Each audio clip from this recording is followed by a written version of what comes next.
रहमान रहीम अस्सलाम वालेकुम। आप अपना यूट्यूब चैनल देख रहे हैं, welcome to my YouTube channel. आज हमने फिजिक्स को स्टार्ट करना है जी। आपको पता है कि इससे पहले आपने स्पेस एंड अर्थ साइंस को कंप्लीट कर लिया, उसके बाद हमने लाइफ साइंस को पढ़ा था, लाइफ साइंस में बायोलॉजी को कंप्लीट कर लिया, बॉटनी पढ़ा, जूलॉजी पढ़ा, और एक टॉपिक हमारा माइक्रो बायोलॉजी जो है ना वो स्किप हो गया है। वो इंशाल्लाह मैं केमिस्ट्री के टॉपिक में एंड पे वो आपको ऐड करवा दूंगा, क्योंकि वो बायो केमिस्ट्री वाला टॉपिक वो सर थोड़ा सा उसमें मिक्सिंग भी होता है, इसलिए वो मैंने यहाँ पे छोड़ दिया था। उसमें आपके पास इंपॉर्टेंट चीज़ें होती हैं, वो आपके पास है जी। उसमें वैक्सीन, मेडिसिन वगैरह, डिजीज़ के हवाले से, वायरस, बैक्टीरिया वगैरह के हवाले से जो है ना जी, वो डायरिया, कोलरा वगैरह के हवाले से क्वेश्चन पूछे जाते हैं। तो वो इंशाल्लाह मैं आपको बायो केमिस्ट्री में जाके करवा दूंगा, केमिस्ट्री के आखिरी लेक्चर में। तो आज हमने फिजिक्स को स्टार्ट करना है। फिजिक्स के जस्ट आपके पास 2 लेक्चर्स इंशाल्लाह होंगे, तो 2 लेक्चर में हमारी फिजिक्स कंप्लीट हो जाती है। इसमें कोई ऐसी चीज़ें नहीं है, बिल्कुल आसान सिंपल चीज़ें होती हैं फिजिक्स में, और ये आसानी से याद हो जाने वाली चीज़ें हैं। ठीक है जी, तो आज हम स्टार्ट करते हैं। तो फिजिक्स हमारे पास होती क्या है? फर्स्ट ऑफ ऑल फिजिक्स वो चीज़ है जिसमें वो साइंस की वो शाख है जिसमें हमने ज़ाहरी असबाब को देखना होता है। ज़ाहरी जो चीज़ हमें नज़र आ रही होती है ना, जिस चीज़ को हम टच कर सकते हैं, जिस चीज़ को हम छू सकते हैं, देख सकते हैं, वो चीज़ों के बारे में जो हमारा नॉलेज होता है, वो चीज़ें जनाब कैसे काम करती हैं, कैसे बनी होती हैं, और जनाब वो क्या क्या काम करती हैं, उनके अंदर एनर्जी कितनी होती है, वो सारी हमने फिजिक्स के वाले से चीज़ें पढ़नी होती हैं। तो फिजिक्स जनाब डील करती है जी मैटर को और उसकी जनाब प्रॉपर्टीज़ को और उसकी एनर्जी को। ठीक है, एनर्जी होती है जी किसी भी चीज़ के काम करने की जो सलाहियत होती है, उसको हम एनर्जी कहते हैं।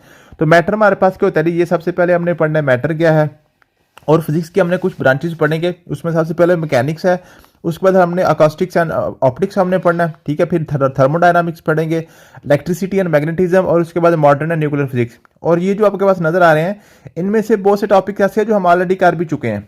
ठीक है, वो हमने स्पेस एंड अर्थ साइंस में, कुछ बायोलॉजी वगैरह में जो चीज़ें आपस में जो इंटर रिलेटेड होती हैं, तो वो हम चीज़ें कुछ कर भी चुके हैं। इसलिए ये जो हमारे पास फिजिक्स का टॉपिक है, इतना लंबा नहीं है।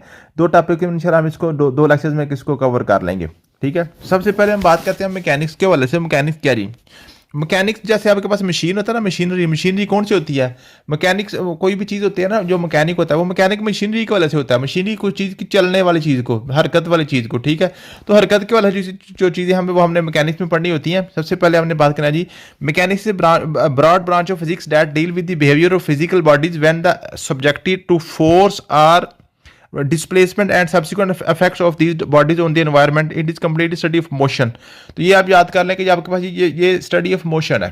ठीक है, स्टडी ऑफ मोशन है कि जनाब जो हरकत है वो जनाब क्यों होती है, कैसे होती है, हरकत की कौन कौन सी इकसाम होती हैं, कैसी चीज़ होती है, वो सारी हमने उसमें मैकेनिक्स में पढ़ना होता है। अब मैकेनिक्स के मजीद आपके पास ब्रांचेज होती हैं, वो है स्टैटिस्टिक्स। अब स्टैटिस्टिक्स हमारे पास होती है, स्टैट का मतलब होता है खड़े रहना। ठीक है जी, अपनी हालत को बरकरार रखना। तो स्टैटिस्टिक आपके पास क्या जी? स्टैटिक्स आपके पास है कि जनाब कोई किसी चीज़ की जनाब उसकी रेस्ट की हालत में जो हमने उसको पढ़ना होता है ना जी, रेस्ट की हालत में स्टडी होती है, वो जिन एक चीज़ खड़ी है तो वो क्यों खड़ी है। ठीक है, वो उसको हम स्टैटिक्स कहते हैं। काइनेमेटिक्स कहते हैं जनाब चीज़ें हाउ थिंग्स मूव, कि चीज़ें मूव कैसे करती हैं।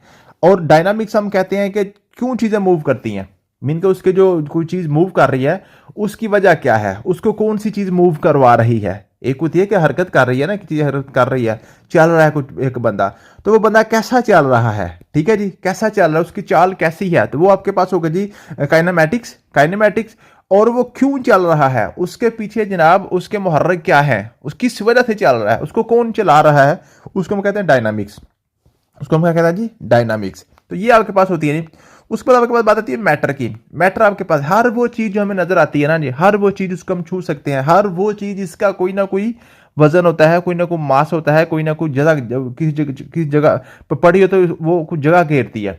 मीन का कोई फर्जी ख्याली चीज़ नहीं होती, वो आपके पास मैटर कहलाती है। ठीक है, अब मैटर की डेफिनेशन आपके पास क्या आ गई जी, कि everything which has some mass and occupy some space. ठीक है, वो आपके पास मैटर कहलाता है जी। ठीक है, उसके बाद फिर हमने करनी होती है जी, आपके पास है जी मैटर की प्रॉपर्टीज पढ़ेंगे, डेंसिटी, प्रेशर, उसके बाद आपके इलास्टिसिटी, उसके बाद आपके पास होगा जी motion and force, work and energy, और ग्रेविटी के वाले से कुछ लाज हम पढ़ेंगे। तो ये आज हम इसको पढ़ लेंगे, बाकी इंशाल्लाह हम कल पढ़ेंगे। तो लेक्चर नंबर 1 हम स्टार्ट करते हैं। तो लेक्चर नंबर 1 में हमारे पास आ गया सबसे पहले matter is defined as anything that occupy space and has weight. उसका कोई वेट है और उसका वो स्पेस को जनाब ऑक्यूपाई करता है। मीन का किसी जगह पे बैठी हो वो चीज़, कुछ जहाँ किसी जगह पर पड़ी हो, उसके नीचे कुछ जगह छुपती है। ठीक है, वो जगह घेरती है, उसको हम कहते हैं जी आपके पास है जी वो मैटर है। ठीक है, अब मैटर की 3 आपके पास हालतें होती हैं, 3 इसकी स्टेट्स होती हैं। क्वेश्चन पूछा जाता है पेपर में, सॉलिड, सॉरी 4 होती हैं, 4 जो आमतौर पे 3 हम पढ़ते हैं, लेकिन क्वेश्चन वो आपके पास 4 का पूछेगा। सॉलिड, लिक्विड और उसके बाद आपको गैस और प्लाज्मा। ठीक है जी। अब इनके बाद से दो दो चार चार क्वेश्चन बनते हैं, वो सारे हम जस्ट हमने इनके पॉइंट्स ही पढ़ने हैं।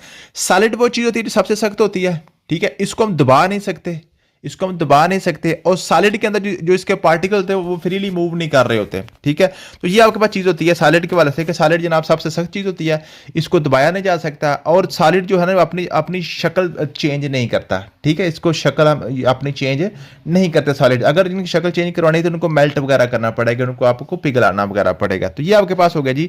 और सबसे ज़्यादा डेंस होते हैं, मीन के सबसे सख्त जो चीज़ होगी वो सबसे गाढ़ी भी वही होगी ना जी। ठीक है जी, गाढ़ापन में सबसे ज़्यादा वो आपकी डेंसिटी में सबसे ज़्यादा सॉलिड की होती है। उसके बाद सॉलिड के बाद छोटी आपके पास होती है जी, वो आपके पास लिक्विड होता है।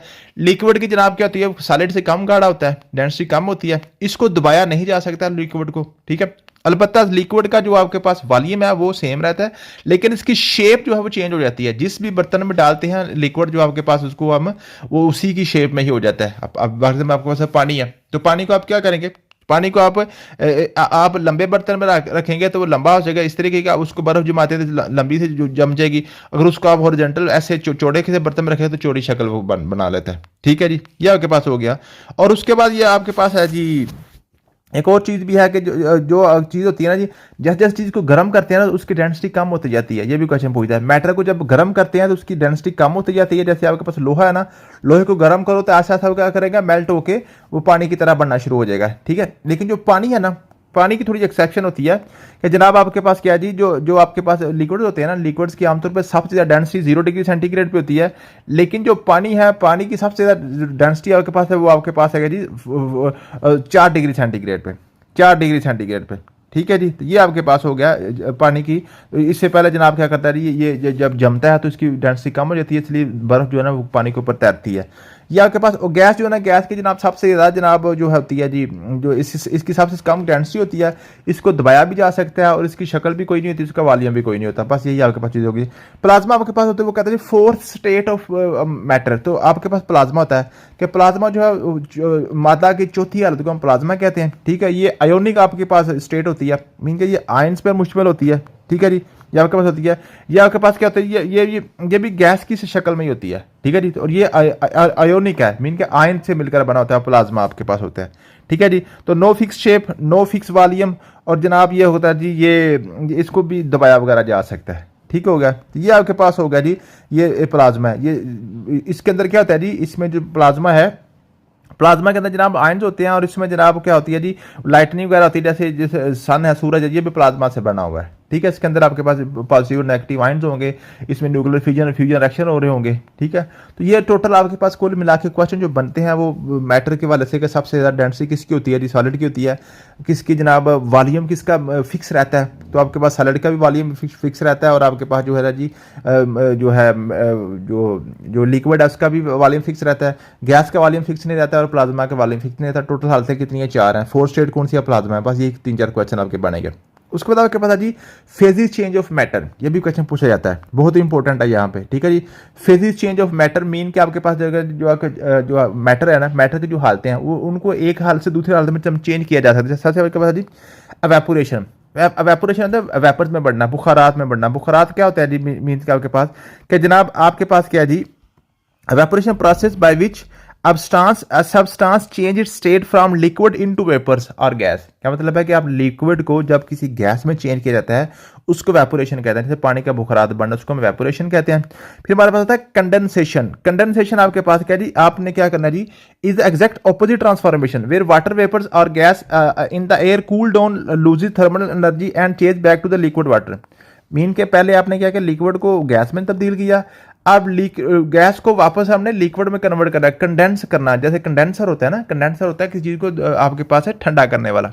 ठीक है जी, थर्मल होता है गर्म करने वाला। ठीक है, तो आपके पास जो होगा जी, मीन के आपने क्या किया, वेपोरेशन और कंडेंसेशन आपस में क्या जी, उलट चीज़ें हैं। ठीक है जी, वेपोरेशन में क्या कहते हैं, लिक्विड को हम हवा में चेंज करते हैं, वेपर्स में कन्वर्ट करते हैं, गैस में कन्वर्ट करते हैं, और गैस को वापस लिक्विड में कन्वर्ट करने का हम कहते हैं कंडेंसेशन कहते हैं। और सब्लिमेशन हम कहते हैं जी, आपने क्या किया, बहुत इंपॉर्टेंट है।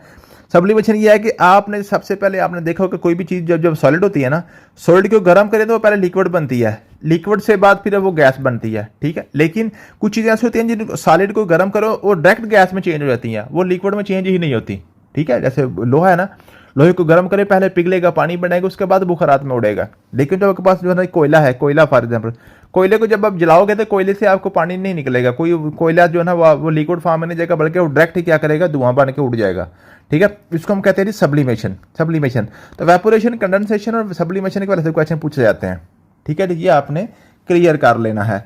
उसके बाद आपके पास क्वेश्चन बनता है फिजिकल क्वांटिटी। फिजिकल क्वांटिटी क्या होती है? हर वो चीज़ जो हमें ज़ाहरी नज़र आ रही होती है, जिसको हम मेजर कर सकते हैं, जिसको हम माप सकते हैं, तोल सकते हैं, ठीक है जी, उसको हम कहते हैं फिजिकल क्वांटिटी। अब फिजिकल क्वांटिटीज आपके पास दो तरह की होती हैं, एक होती है स्केलर क्वांटिटी, एक होती है वेक्टर क्वांटिटी। अब स्केलर क्वांटिटी सादी सी क्वांटिटी होती है, सादी सीधी सीधी क्वांटिटी, मीन कि उसमें आपके पास डायरेक्शन की जरूरत नहीं होती, इसमें जस्ट आपके पास मैग्नीट्यूड, उसकी क्वांटिटी, उसकी मिकदार से ही हमें अंदाजा हो जाता है कि ये चीज़ कितनी है। और वेक्टर क्वांटिटी वो होती है जिसमें आपके पास उसकी जो है ना जी मिकदार के साथ उसके डायरेक्शन की जरूरत होती है। जैसे फॉर एग्जाम्पल हम कहते हैं जब आपके पास जो आपके स्केलर क्वांटिटी है, आपके पास टाइम है, तो टाइम क्या होगा जी, आप 2 घंटे टाइम है, 3 घंटे टाइम है, 4 घंटे टाइम है, ये आपके पास हो गया। आप ये नहीं कहते कि 2 घंटे जनाब लेफ्ट साइड पे, 2 घंटे राइट साइड पे, 2 घंटे ऊपर या नीचे, ये नहीं होता। ठीक है, टेम्परेचर है, स्पीड है, डिस्टेंस है, एनर्जी है, वर्क है, सारी की सारी आपके पास क्वांटिटीज कौन सी हैं? स्केलर क्वांटिटी है। इसके अलावा वेक्टर क्वांटिटी आपके पास कौन सी होती है? जिसको आपको एक्सप्रेस करने के लिए साथ उसकी डायरेक्शन भी बतानी पड़ती है, आपके पास है डायरेक्शन भी बतानी पड़ती है। जैसे आपके पास हम कहते हैं जी कि आपके पास जो है जी फोर्स है, किसी के ऊपर आपने फोर्स लगाई है, तो वो कहेगा बताओ जी फोर्स किस साइड पे आपने लगाई है। आपने किसी चीज़ को जब धक्का लगाया है फॉर एग्जांपल, तो धक्का आपने आगे को लगाया है कि पीछे को लगाया है, साइड से लगाया है, लेफ्ट से, राइट से, कहाँ से आपने लगाया। ठीक है, मीन कि ऐसी चीज़ जिसकी आपने डायरेक्शन भी साथ बतानी होती है, उसको हम क्या कहते हैं जी, उसको वेक्टर क्वांटिटी कहते हैं, वेक्टर क्वांटिटी कहते हैं। और स्केलर क्वांटिटी वो होती है जिसमें आपको डायरेक्शन वगैरह बताने की जरूरत नहीं होती। ठीक है, तो ये क्वेश्चन पूछता है वो। ठीक है, तो सबसे पहले इंपॉर्टेंट चीज़ आपके पास वेलोसिटी है। वेलोसिटी आपके पास वेक्टर क्वांटिटी होती है, वी से वेलोसिटी, वी से वेक्टर। और स्पीड आपके पास स्केलर क्वांटिटी होती है, एस से स्पीड, एस से स्केलर। ये बहुत इंपॉर्टेंट चीज़ है, क्योंकि स्पीड और वेलोसिटी की डेफिनेशन बिल्कुल सेम होती है, लेकिन ये आपस में इनके सिर्फ फ़र्क यही है कि आपके पास क्या जी जो है जी ये वेक्टर और स्केलर वाले ही इसमें फ़र्क है। तो ये अभी आगे भी जाके इसको मज़ीद डिस्कस करेंगे।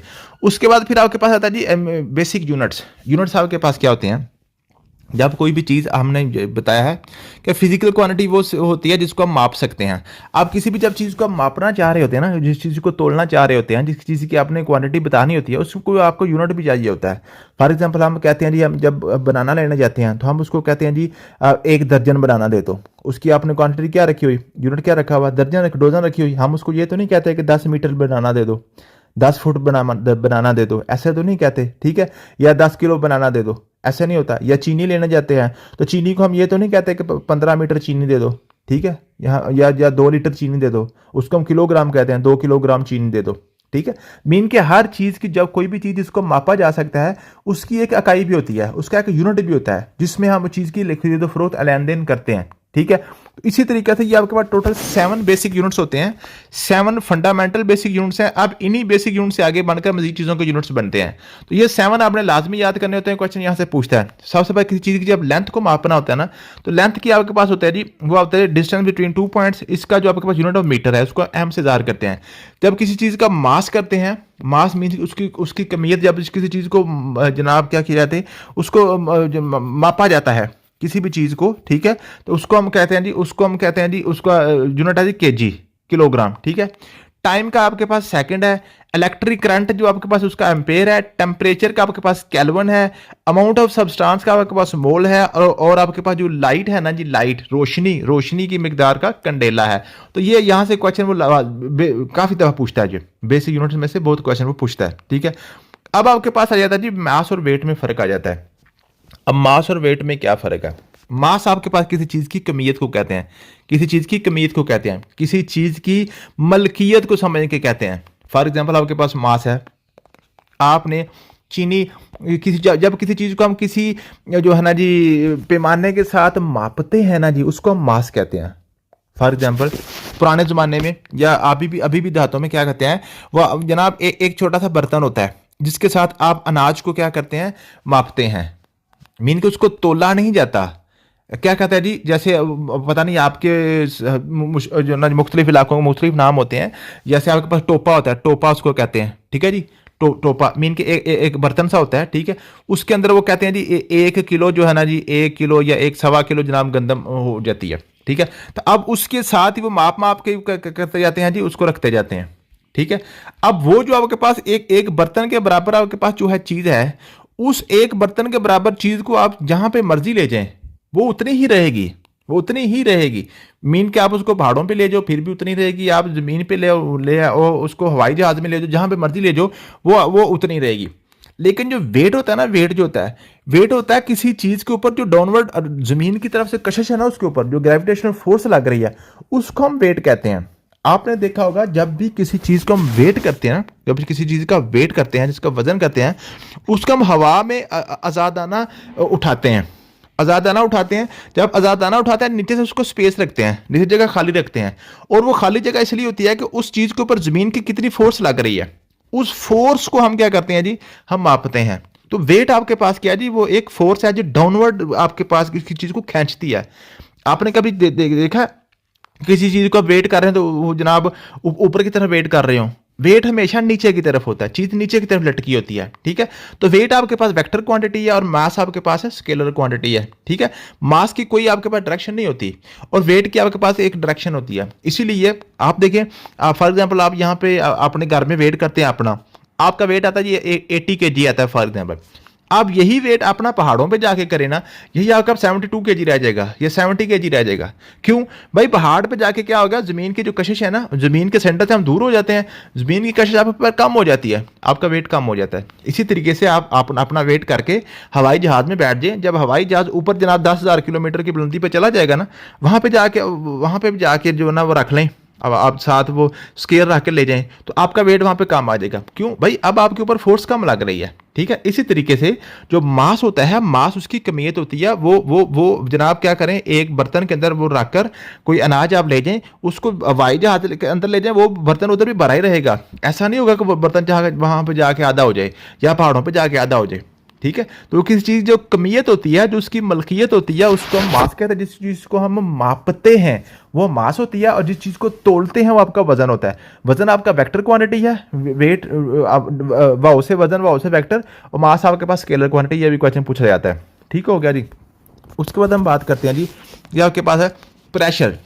अब प्रेशर क्या आपके पास है जी, प्रेशर आपके पास क्या है जी, अब प्रेशर आपके पास आ गया जी, a measure of force applied over a unit area.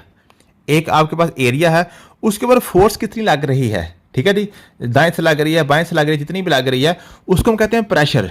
इसको हम कहते हैं प्रेशर। मीन कि एक जो फोर्स है, एक फोर्स किसी एक एरिया के ऊपर कितनी लग रही है, उसको हम प्रेशर कहते हैं। अब प्रेशर का यूनिट आपके पास पास्कल होता है, पास्कल होता है। फोर्स का यूनिट आपके पास न्यूटन होता है, ठीक है। और आपके पास आपने क्या किया, न्यूटन पर मीटर स्क्वायर। मीन कि इस किसी एरिया के ऊपर जब आप फोर्स लगा रहे होते हैं तो उसको हम क्या कहते हैं जी, प्रेशर कहते हैं।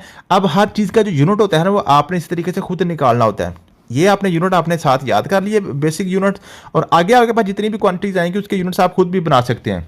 खरीदने वाला प्रेशर है, प्रेशर की डेफिनेशन है force exerted on unit area.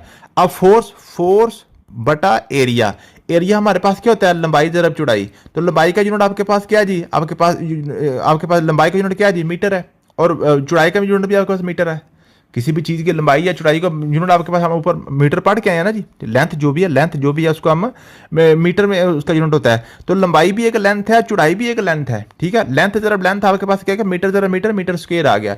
और फोर्स का यूनिट आपके पास न्यूटन है, तो प्रेशर का यूनिट आपके पास क्या बन गया, न्यूटन मीटर स्क्वायर। न्यूटन पर मीटर स्क्वायर, बटे को कहते हैं पर मीटर स्क्वायर, ठीक है। और इसके दोनों को इकट्ठा मिलाकर आपके पास यूनिट बनता है, उसको पास्कल कहते हैं। तो न्यूटन पर मीटर स्क्वायर भी वो पूछता है वो, ठीक है। और आपके पास क्या है, वो पास्कल भी पूछता है पेपर में, ठीक है। उसके बाद क्वेश्चन आपका होता है टेम्परेचर। अब टेम्परेचर आपके पास क्या है जी, टेम्परेचर तक किसी चीज़ की हॉटनेस या कोल्डनेस को हम उसका टेम्परेचर कहते हैं। आमतौर पर यहाँ पे जो बच्चे कंफ्यूज होते हैं, वो टेम्परेचर सिर्फ गर्मी को ही कहते हैं, टेम्परेचर सिर्फ गर्मी को, गर्म चीज़ का टेम्परेचर कहते हैं। हालांकि टेम्परेचर आपका सर्द भी होता है। सर्दियों में अगर आपके पास जब दर्जा हरारत आपका जो है जी वो -2 डिग्री सेंटीग्रेड चल रहा था, तो उसको भी हम टेम्परेचर ही कहते हैं। तो किसी भी चीज़ की हॉटनेस या कोल्डनेस को हम क्या कहते हैं, उसकी जो मेजरमेंट को हम टेम्परेचर कहते हैं। अब टेम्परेचर के आपके पास तीन आपके पास होते हैं, इसके जो है जी, ये आपके पास है जी यूनिट्स हैं। नंबर 1 आपके पास सेल्सियस है, सेंटीग्रेड, एक फ़ारेनहाइट होता है, और एक आपके पास केल्विन स्केल होता है। और जो टेम्परेचर का जो सिस्टम इंटरनेशनल यूनिट है ना, वो आपके पास केल्विन है, टेम्परेचर का जो इंटरनेशनल यूनिट है ना जी वो आपके पास केल्विन है। अब केल्विन और वैसे आमतौर पे हम जो यूज़ करते हैं वो आपके पास सेंटीग्रेड हमारे पास यूज़ होता है, ठीक है। अब इसकी कन्वर्जन बहुत इंपॉर्टेंट है। केल्विन का और सेल्सियस का आपस में फ़र्क होता है 273 का, 273 का।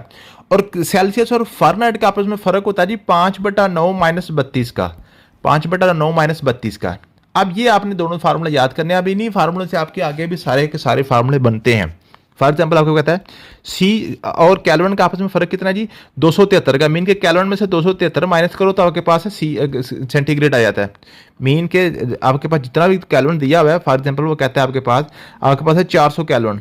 400 केल्विन के सेंटीग्रेड कितने बनेंगे, तो 400 में से 273 को माइनस कर दो, 400 में से 273 को माइनस कर दो, आपके पास 127 डिग्री सेंटीग्रेड आ गया। तो इसका फार्मूला आपने याद कर लिया, सी बराबर के माइनस 273। मीन के केल्विन और सेंटीग्रेड में 273 का फर्क है, और सेंटीग्रेड और फ़ारेनहाइट में कितने का फर्क है।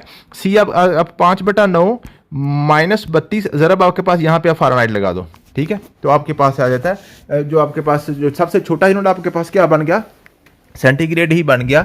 तो आपके पास क्या जी, उसमें से जो सेंटीग्रेड से केल्विन वाला 273 गुना बड़ा है, और जो 273 जमा करें तो आएगा, और इसमें से 5/9 माइनस 32 करेंगे। आप इसी को उलट भी कर सकते हैं।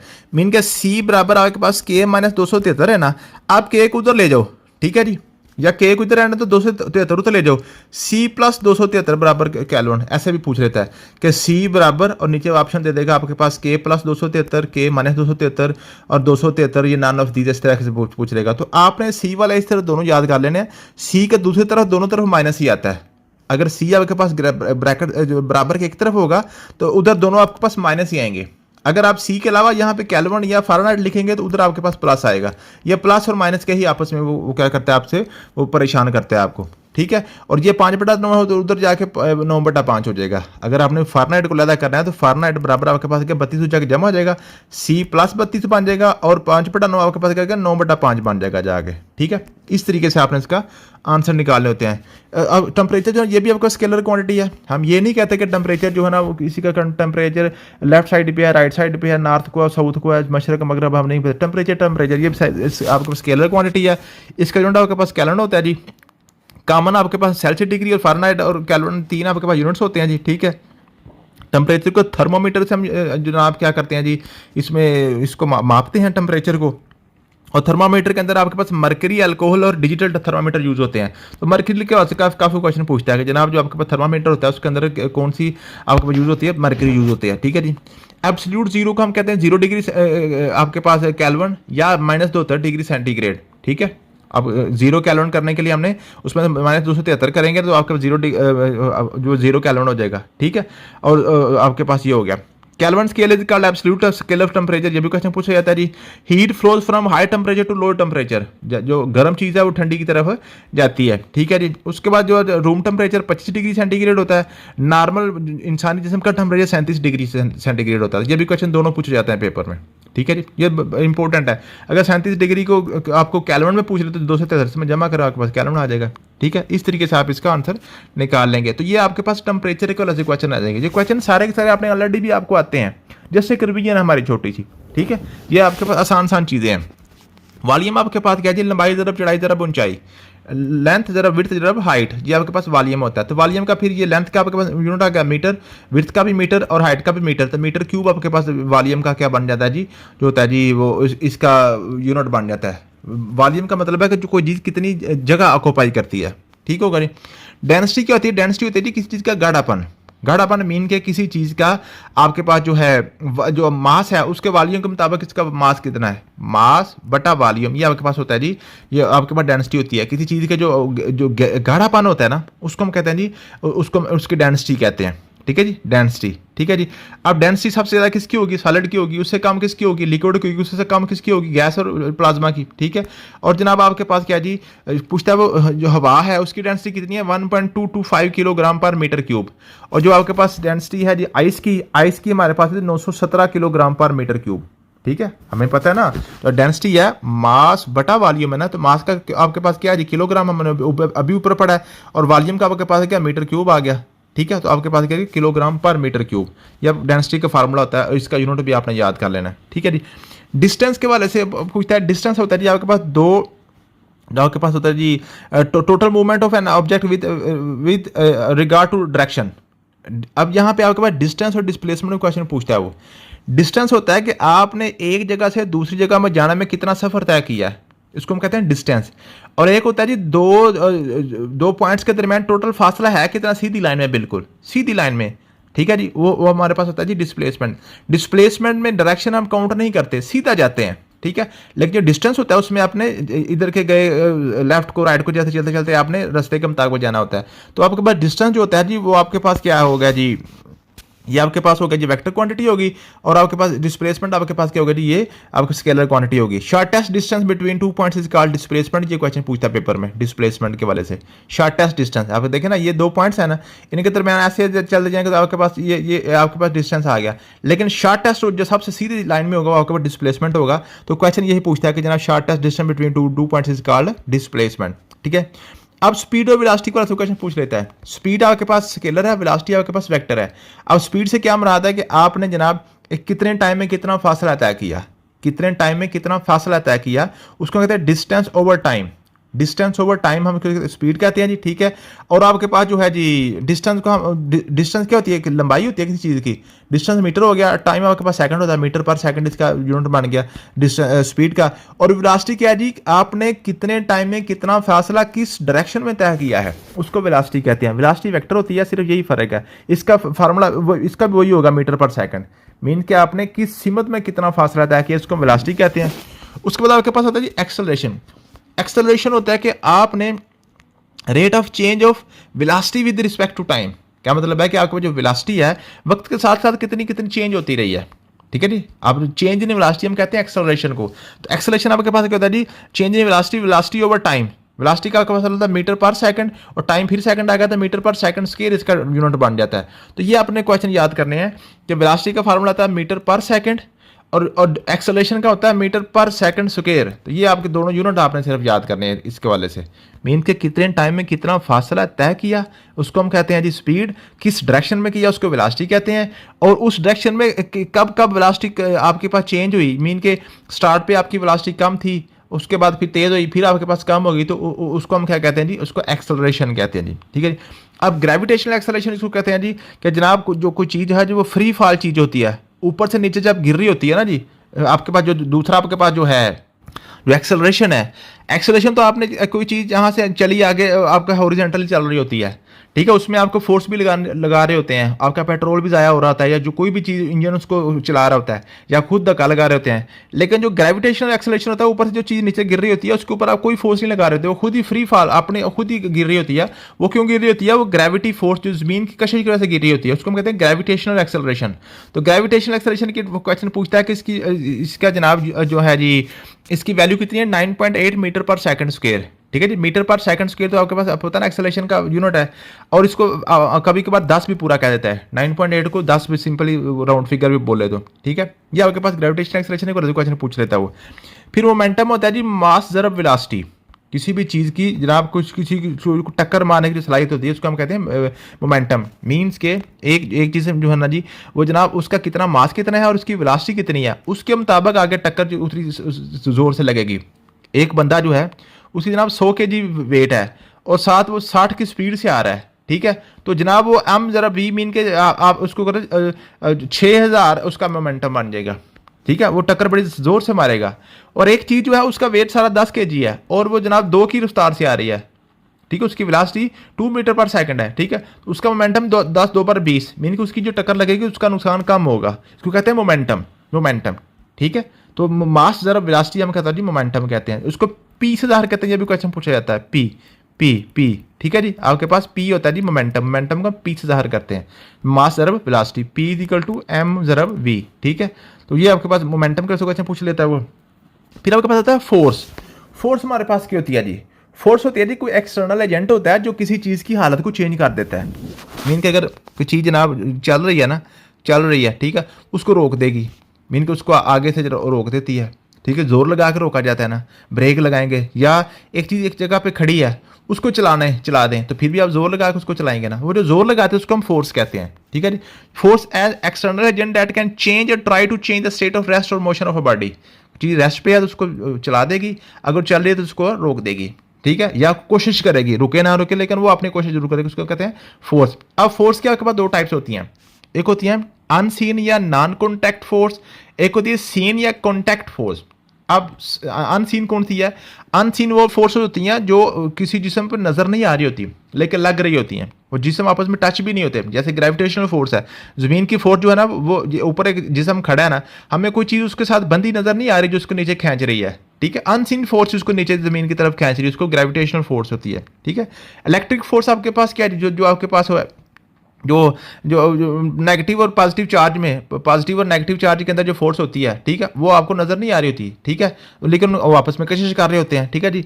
उसके बाद आपके पास होती है जी सेंट्रीफ्यूगल फोर्स, जो किसी चीज़ को दायरे से बाहर के घुमाती है, और सेंट्रीपिटल फोर्स जो किसी चीज़ को दायरे के अंदर घुमाती है, उसको हम सेंट्रीपिटल फोर्स कहते हैं। ये भी आपके पास सीन फोर्स होती है।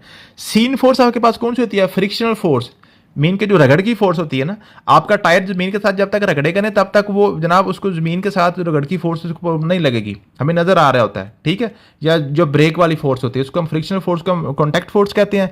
स्प्रिंग फोर्स, जब आपने किसी चीज़ के साथ ऐसे स्प्रिंग को बांध देते हैं ना, ठीक है, तो वो स्प्रिंग आप उसको खींचेगा तो स्प्रिंग उसको वापस खींच लेगा, तो वो भी हमें इसको हम जो ना जी इलास्टिक पोटेंशियल एनर्जी कहते हैं, ठीक है, एनर्जी के टॉपिक कभी पढ़ते हैं। तो ये आपके पास, और टेंशन फोर्स भी आपके पास रस्सी के साथ जब बांधी होती है चीज़, जब रस्सी तन जाती है तो फिर उस चीज़ को आगे नहीं जाना देती, ठीक है, उसको हम कहते हैं टेंशन फोर्स। तो ये फोर्स के वाले से चीज़ें क्लियर होगी। फिर आपके पास है वर्क।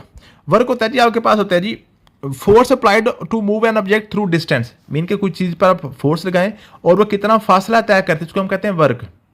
ठीक है जी। तो आपके पास होता है जी, उसका यूनिट होता है जूल। तो ये भी क्वेश्चन पूछा जाता है आपके पास, ठीक है जी। फोर्स की यूनिट आपके पास न्यूटन है, और कितना वो उसको फासला तय कहते हैं न्यूटन पर मीटर, या इसको जौल भी कहते हैं। तो फोर्स की यूनिट आपके पास न्यूटन आ गया, और जो अब वर्क का आपके पास आ गया जी जौल, ठीक है।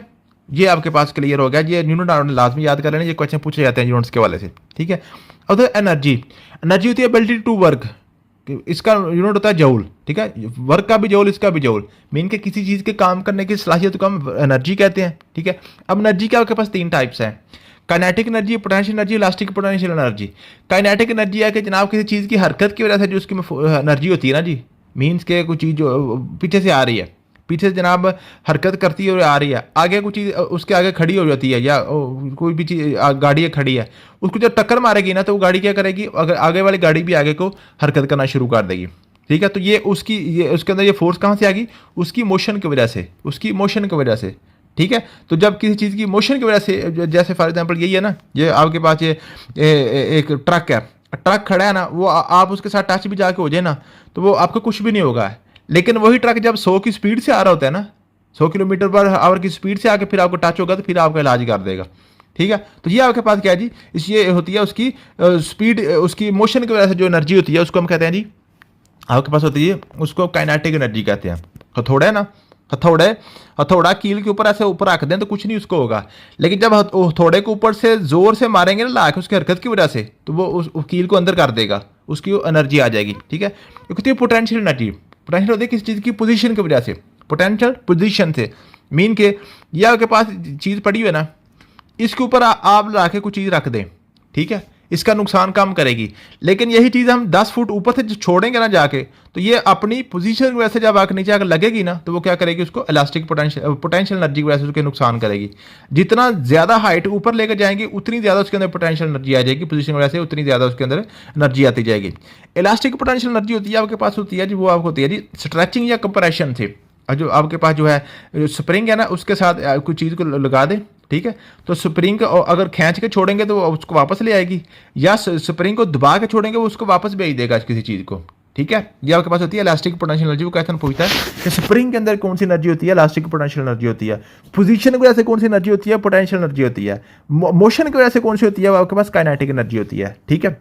इनके फार्मूला भी अगर आप याद कर रहे हैं तो अच्छी बात है।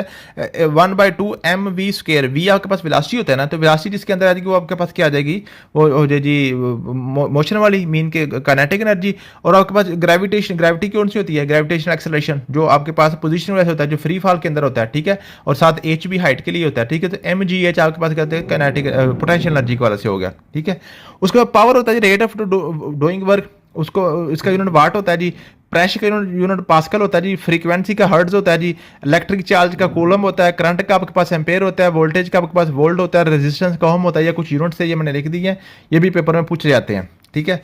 फिर लॉज ऑफ मोशन आ जाते हैं कि आपको पता है कि ये न्यूटन के 3 लॉज बड़े इंपॉर्टेंट हैं, ठीक है। अब लॉ ऑफ, पहले को हम लॉ ऑफ इनर्शिया भी कहते हैं, ये भी क्वेश्चन पूछा जाता है। लॉ ऑफ इनर्शिया क्या कहता है, अगर कोई चीज़ जनाब खड़ी है ना किसी जगह पर, वो खड़ी रहेगी जब तक उसको कोई बैरूनी फोर्स जो है ना उसको बैरूनी चीज़ उसको डिस्टर्ब ना करे, उसको धक्का ना लगाए, ठीक है। या अगर वो चल रही है तो उसको चलते ही रहना चाहिए जब तक कोई फोर्स, जो फ्रिक्शन वाली फोर्स है, रगड़ वाली फोर्स है, जो आगे से उसके ऑपोजिट फोर्सेस को खड़ा ना करे या उसको ब्रेक ना लगाए, वो चलती रहेगी। उसको हम कहते हैं जी न्यूटन फर्स्ट लॉ या लॉ ऑफ इनर्शिया, ठीक है। न्यूटन सेकंड लॉ आपके पास होता है जी F equal to ma, change of momentum is directly proportional to the applied force.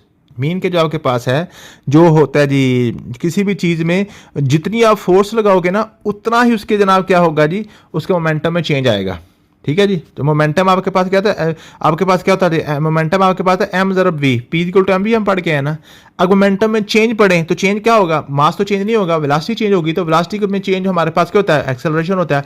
तो आपके पास क्या हो गया, ma हो गया, बराबर आ गया ma, ठीक हो गया। उसके बाद न्यूटन थर्ड लॉ क्या कहता है जी, every reaction has its opposite and equal direction.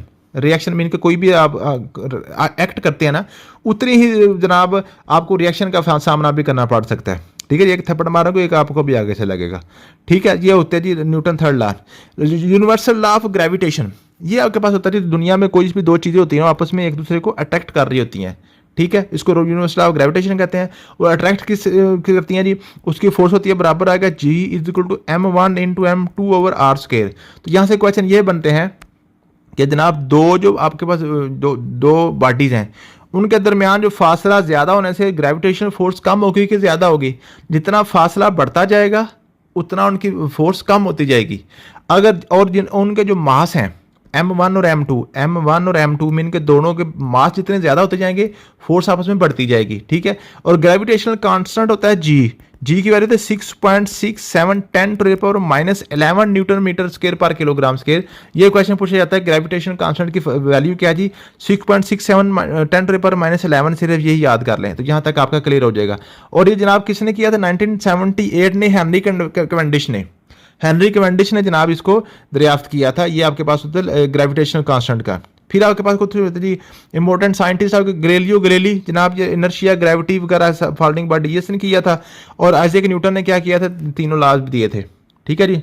ये आपके पास हो गया जी, क्लियर हो गया जी सारे के सारे पॉइंट से। तो यही आपके पास कुछ बेसिक यहाँ पे आ जाते आपकी डेफिनेशन और यूनिट्स के वाले से ये चीज़ें हैं, इनको आप याद कर लीजिएगा। बाकी आगे आप इंशाल्लाह आपकी छोटी छोटी चीज़ें आसान सी हैं, ठीक है, वो भी कल इंशाल्लाह करके तो ये हमारा कंप्लीट हो जाएगा। उसके बाद केमिस्ट्री करेंगे तो ये इंशाल्लाह आपकी एवरीडे साइंस कंप्लीट हो जाएगी। थैंक यू सो मच, मिलते हैं नेक्स्ट वीडियो में।